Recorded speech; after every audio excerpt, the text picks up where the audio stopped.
धर्म प्रेमी बंधुओं, आप सभी को जय जिनेंद्र।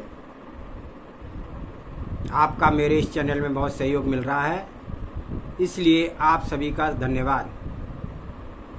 अभी हमने पिछले 24वीं पुराण के अंतर्गत 24 भगवान का जन्म से लेकर के मोक्ष तक का परिचय पढ़ा। किस प्रकार से बड़े बड़े राजा, चक्रवर्ती और धनाढ्य होने के बावजूद उन्होंने इस संसार को असार समझ करके मोक्ष की प्राप्ति करी। आज मैं यहाँ से नया ग्रंथ एक शुरू कर रहा हूँ, जिसका नाम है प्रद्युम्न चरित्र, जिसके मूल लेखक हैं आचार्य श्री सोमकीर्ति महाराज, जिन्होंने संस्कृत में यह ग्रंथ लिखा और इसकी हिंदी टीका जो है हम यहाँ पर पढ़ रहे हैं, इसका स्वाध्याय करेंगे। हमारे जो प्रद्युम्न कुमार हैं, जो कामदेव थे, उनके बारे में हम यहाँ पर जानेंगे। किस प्रकार से उन्होंने जो है इस संसार को देखा, करा और क्या किया, सारी बातें इसमें आएंगी। सबसे पहले मंगलाचरण करते हैं। ओंकार बिंदु संयुक्तम नित्यम ध्यायन्ति योगिनः कामदम मोक्षदम चैव ओंकाराय नमो नमः। अविरल शब्द घनौगा प्रक्षालति सकल भूतल मल कलंका मुनि विरूपार्षित तीर्था सरस्वती अर्तो नो दुर्तान अज्ञान तिमिर अंधानां ज्ञान अंजन शलाकया चक्षुषे उन्मीलितं येन तस्मै श्री गुरुवे नमः। श्री परम गुरुवे नमः। परम प्राचार्य श्री गुरुवे नमः। सकल कालुष विध्वंसकं त्रिशां परिवर्धकं धर्म संबंधकं भव्य जीव मनः प्रतिबोधकारकमिदं शास्त्रं श्री प्रद्युम्न चरित्रे। अस्य मूल ग्रंथकर्तारा श्री सर्वज्ञ देवा तदुत्तर ग्रंथकर्तारा श्री गणधर देवा प्रतिगणधर देवा तेषां वचनसारणिमासाद्य आचार्य श्री सोमकीर्ति सूरिणां विरचितं श्रोतारः सावधानतः श्रवन्तु। सर्वमंगल मांगल्यम सर्वकल्याणकारकं प्रधानं सर्वधर्माणां जैनं जयतु शासनं। मंगलम भगवान वीरो मंगलम गौतमो मणि मंगलम कुंद कुंदाद्योतु जैन धर्मोस्तु मंगलम।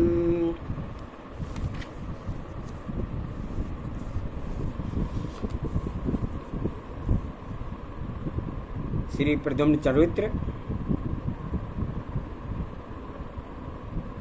श्री अरहंते जिनिंद को बंदन मन वचकाय 46 गुण जिन मेल से प्रातिहार सुखदाय। अष्ट कर्म को नष्ट कर सिद्ध अष्ट गुण संग अष्ट धरा अष्टम धरा विराजते नमो नाय अष्टंग। पंचाचार प्रचारते मुनिजन शासक सूर राजत गुण 36 युक्त नमो अवर गुण भूर। द्वादशांग वाणी विमल पारंगत उपजाय गुण 25 युक्त राजते बंधु शीस नवाय। 28 गुणधार जो सर्व साधु कहलाए धर दृष्टि समय सब सवन पर जयवंतो जगमाई। हे जिनवाणी भारती निविशो मम ओर आय जाते बुद्धि विकास हो मोहित मेरे मिट जाय। सौम्य कीर्ति आचार्य कृत श्री प्रद्युम्न चरोत मंदमती भाषा करण उमगानों में चित्त। प्रथम सर्ग। मूल मंगलाचरण जो जिसका हिंदी अनुवाद यहाँ पर किया गया, श्रीमन्तं सन्मति नमत्वा नेमिनाथं जिनेश्वरं मदनो विश्वे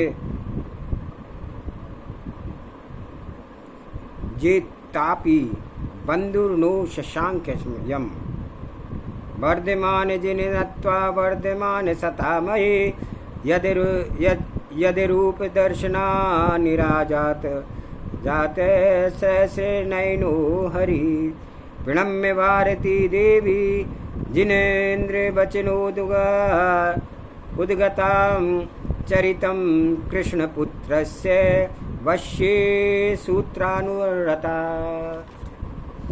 तो हमने ऊपर हिंदी में अभी सर्वप्रथम मंगलाचरण किया, उसका यह हिंदी संस्कृत में लिखा हुआ मूल श्लोक का यहाँ पर वर्णन किया कि अनंत चतुष्टय रूप अंतरंग लक्ष्मी तथा समोषण आदि बाहिरंग लक्ष्मी से श्री महावीर स्वामी और श्री नेमिनाथ स्वामी को, जिन्हों की त्रिलोक विजयी कामदेव भी कुछ बाधा न रख करके नमस्कार करके तथा सत्पुरुषों की पुण्य राशि को बढ़ाने वाले, जिनके दर्शन मात्र से सौधर्म इंद्र के 1000 नेत्र हो गए, ऐसे श्री वर्धमान स्वामी को नमस्कार करके तथा श्री जिनेन्द्र मुख से प्रकटी हुई श्री जिन सरस्वती को नमस्कार करके मैं पूर्व आचार्यों के कहे अनुसार श्री कृष्ण नारायण के पुत्र प्रद्युम्न कुमार का चरित्र कहता हूँ। यह चरित्र श्री महासेन आदि आचार्यों ने जिस प्रकार कहा है, उस प्रकार से मैं अल्पमति कैसे कह सकता हूँ। तथापि उनके चरण कमलों को प्रणाम करने से मुझे जो पुण्य की प्राप्ति हुई है, उनके द्वारा श्री प्रद्युम्न चरित्र ग्रंथ के रचने में मुझे अवश्य कुछ परिश्रम ना लगा होगा।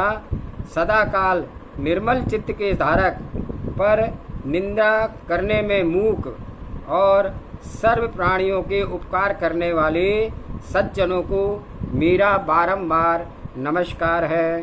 साथ ही दूसरों के दूषण निकालने में तत्पर रहने वाले दुर्जनों को आशीर्वाद भी है कि वे चिरकाल तक आनंदित रहें, क्योंकि उनके प्रसाद से लोग चतुर हो जाते हैं।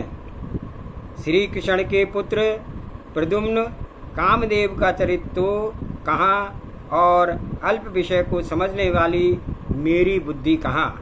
भला दोनों भुजाओं से विस्तीर्ण और गंभीर समुद्र को तिरके कोई पार कैसे पहुंच सकता है।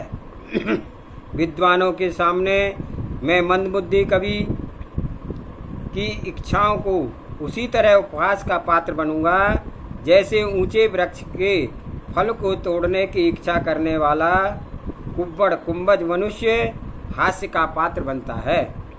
मैं व्याकरण, छंद, अलंकार, नाटिका आदि कुछ ही नहीं जानता हूँ।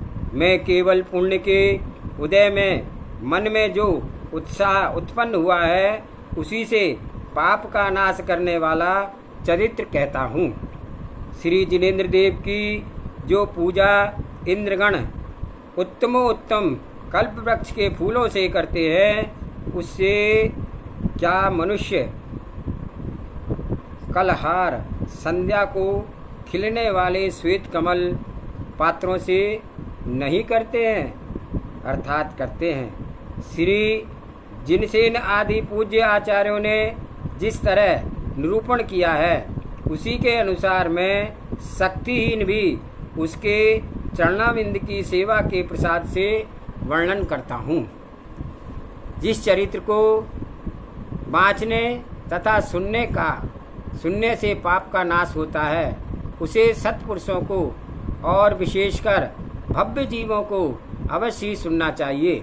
मैं मंदमती यह शुभ चरित्र केवल पाप शत्रु के विनाशनार्थ और पुण्य की प्राप्ति के लिए लिखता हूँ।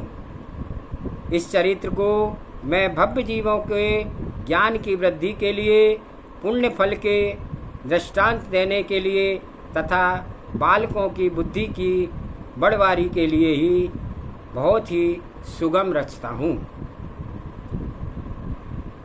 इसी पृथ्वी तल पर जम्बूद्वीप के आकार से चिन्हित एक जम्बूद्वीप नाम के द्वीप है, जिसकी सुव्रति उत्तम व्रत को धारण करने वाले राजा के समान वाहिनीनाथ सेवा करते थे। जिस तरह राजा की वाहिनीनाथ अर्थात सेनापति अर्थात मंडलिक राजा सेवा करते हैं, उसी प्रकार के जम्बूद्वीप की वाहिनीनाथ अर्थात लवण समुद्र की सेवा करते हैं। जिस तरह राजा सुव्रत अर्थात सदाचारी है, उसी तरह से जम्बूद्वीप सुव्रत अर्थात गोलाकार है, जिसमें भरत क्षेत्र नाम का एक क्षेत्र है जो विख्यात है तथा तीर्थंकरों के पंचकल्याण के स्थानों के द्वारा पवित्र और पाप का नाश करने वाला यह तीर्थ है।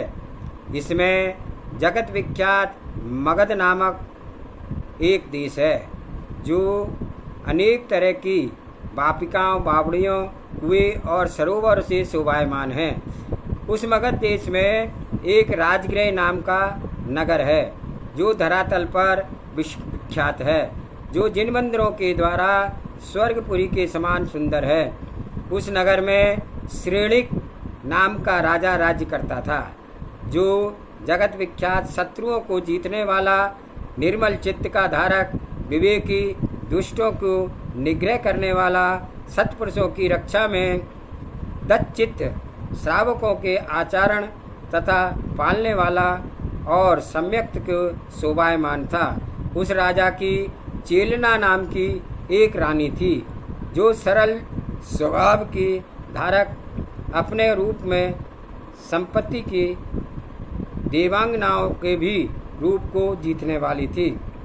पाप के भयभीत, अपने गुणों से संसार में विख्यात, गुणों की खानी, सम्यक्तवान, श्रावकाचार के धारक से अतिशय निर्मल, दोनों कुलों को विशुद्धि बनाने वाली, पति के अत्यंत स्नेह के भार से मंद गमन करने वाली, जिन मार्ग में निपुण और पतिव्रता स्त्रियों के गुणों को धारण करने वाली थी। उसके साथ राजा श्रेणिक ने रात्रि दिवस अनेक प्रकार के सुख भोगते हुए आनंद सागर में मगन रहते थे। समय व्यतीत कर दिया था, कुछ जान ना पड़ा था। एक दिन अनेक उद्यान वाले विपलाचल पर्वत पर श्री महावीर स्वामी का समोषण आया, जिसके चरणाविंद गणधर आदि मुनिंद्रों के पूजित थे और जिनके परम औदारिक शरीर की शोभा अद्वितीय थी। उस समय श्री जिनेन्द्र के प्रभाव से वह वन फल फूलों से परिपूर्ण हो गया था और मृग व्याघ्नि आदि का स्वाभिमान भी दूर हो गया था। तब वन को विशेष विभव सहित देख करके वन का रक्षक माली चकित हो गया और उसके कारण का विचार करता हुआ चारों ओर भ्रमण करने लगा। घूमते घूमते उसे समर्षण दिखाई दिया और जिसके दर्शन मात्र से उसका चित्त प्रफुल्लित हो गया है। तब माली ने बगीचे के फल पुष्प तोड़कर और उन्हें ला करके द्वारपाल की आज्ञा से राजा श्रेणिक की सभा में गया। जाते ही उसने राजा को नमस्कार किया, विनय सहित फल पुष्प भेंट किए और हाथ जोड़ करके वह इस प्रकार मनोहर वचन बोला। हे महाभाग्यशाली महाराज, आपके उपवन में केवल ज्ञानी विभूषित श्री वर्धमान भगवान का शुभागमन हुआ है। उनके प्रसाद से आप चिरकाल जियो, सर्वगुण संपन्न बनो और धन धान से मंडित रहो। राजा श्रेणिक वीर भगवान के समोषण आया जान करके तत्काल अपने सिंहासन से उठा और जिस दिशा में भगवान विराजमान थे उसी ओर 7 पौड़ आगे चल करके उसने भगवान को प्रणाम किया। सो ठीक ही है, परोक्ष में विनय करना यह सज्जनों का लक्षण है। तत्पश्चात उसने अपने सुंदर सिंहासन पर बैठकर राजा श्रेणिक ने वनपाल को अपने 16 प्रकार के वस्त्राभूषण उतार करके दे दिए और आनंद विभोर बजवा करके तथा बहुत ही से मनुष्यों को इकट्ठा करके वह अपने परिवार सहित जिनेन्द्र देव की वंदना करने के लिए चला। समोषण को दूर से ही देखते ही उसने तत्काल हाथी से उतर करके संपूर्ण राज से ठाट को छोड़ करके समोषण में जाते ही मान स्तंभ को प्रभाव से उसका सर्वगर्भ गलित हो गया और वह परम भक्ति भाव से उनके परिणाम भंजित हुए और उसने हाथ जोड़ करके महावीर स्वामी को 3 प्रदक्षिणा दी तथा अत्यंत प्रसन्नचित होकर के इस प्रकार स्तवन किया कि हे प्रभु, आप 3 जगत के स्वामी हो, सत्पुरुषों करके बंदित हो, संसार रूपी घोर समुद्र के में नाव के समान हो, काम शत्रु को जीतने वाले हो, मोह वस्त को विनाश करने वाले हो, चिंतामणि के समान चिंतित पदार्थ के दाता हो, केवल ज्ञान की मूर्ति हो, आदि पुरुष हो, परमोत्तम तेज मूर्ति हो,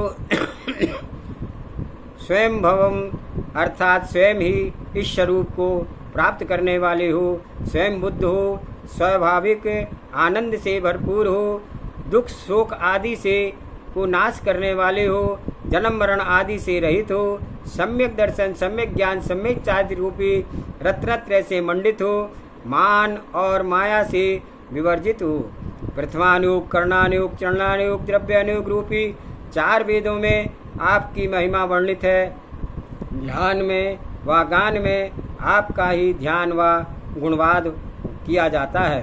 कोटि सूर्य के प्रकाश के समान आपका तेज है और कोटि चंद्रमा के उज्ज्वल के समान आपकी कांति है। निश्चय आपके दर्शन मात्र से मनुष्यों के पाप नाश प्राप्त हो जाते हैं। आप ही लोक में शंकर अर्थात शांति के कर्ता हो, 3 लोक में आपको ज्ञान प्राप्त है और अतएव आप ही विष्णु हो, परम ब्रह्म स्वरूप आत्मस्वरूप होने से आप ब्रह्मा हो और पाप रूपी शत्रु को नाश करने से हरने वाले अर्थात महादेव हो, संसार बंधन से मुक्त हो, शरणागत भव्य जीवों को तारने वाले हो, अनंत चतुष्टय अर्थात समोषण आदि लक्ष्मी के ईश्वर हो, 3 भुवन के स्वामी हो, धर्म चक्र को चलाने वाले हो, संसार समुद्र में डूबते हुए भव्य जीवों की रक्षा करने वाले हो, अतीव दयानिधि हो, भव्य जीवों की सुख परंपरा को बढ़ाने वाले हो, अतीव वर्धमान हो और जिन अर्थात गणधर आदि ईश्वर हो, अतीव जिनेश्वर हो। इस प्रकार जगत गुरु श्री महावीर स्वामी की स्तुति करके राजा श्रेणिक ने भक्ति भाव से अष्टांग नमस्कार किया और जल गंध अक्षत पुष्प नैवेद्य दीप धूप फल स्वरूप अष्टद्रव्य से विधि पूर्वक जिनेन्द्र भगवान की पूजा की और 12 सभाओं में जो मनुष्यों का कोटा था उसमें जाकर के बैठ गया। आज का स्वाध्याय हम यही समाप्त करते हैं। जावानी के ज्ञान से सूझे लोकालोक, सुवाणी मस्तक नमो सदा देत हूँ दोग। हे जिनवाणी भारती तुय जपो निर्णय, जो तेरी शरणागे सो पावे सुख चैन। देव भजो अरियंत को गुरु सेवा निर्गन, दया धर्म पालो सदा यही मोक्ष का पंथ। 9 बार नमोकार मंत्र।